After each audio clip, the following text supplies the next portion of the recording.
Can you take some deep breaths for me? Rashida Pugh says she's always wanted to be a doctor. She says she was 8 years old when she made the decision after seeing what her family went through. I want to give back to the communities that I grew up in, coming from a low-income community, not really having access to health care. Dr. Pugh is part of the UNC Family Medicine Residency Rural Track program at Prospect Hill Community Health.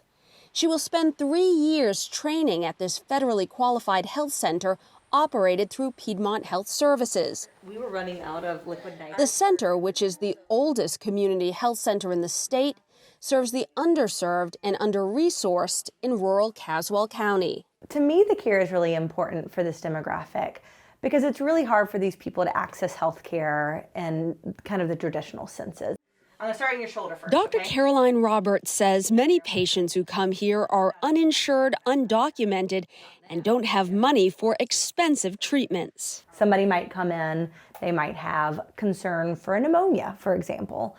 And, typically we would order a chest x-ray, we would use kind of the various tools that we have in our toolkit, but we really have to be comfortable as physicians practicing to kind of the utmost of our license without these extra tools, because our patients might not be able to travel 45 minutes to get an x-ray.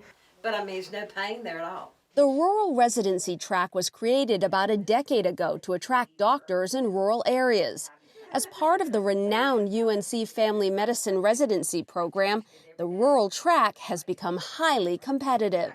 We attract residents from all over the United States of America, including people from rural spaces in North Carolina. And we gather residents with that passion and that desire to learn. Research shows that those who train in rural areas are far more likely to practice in rural areas. It's an exciting place to learn medicine in a community-based setting. Brian Toomey, CEO of Piedmont Health, says the partnership with UNC and community health centers is ideal for North Carolina. Toomey and others would like to see this model used across the country. It's a way to connect and feel like you've really made the difference in the lives of not just the patient in front of you, but their families and generations around them. It is everything Dr. Pugh says she dreamed about as a little girl. It's about, bringing happiness and bringing health equity to, marginalized communities. And that was always my goal.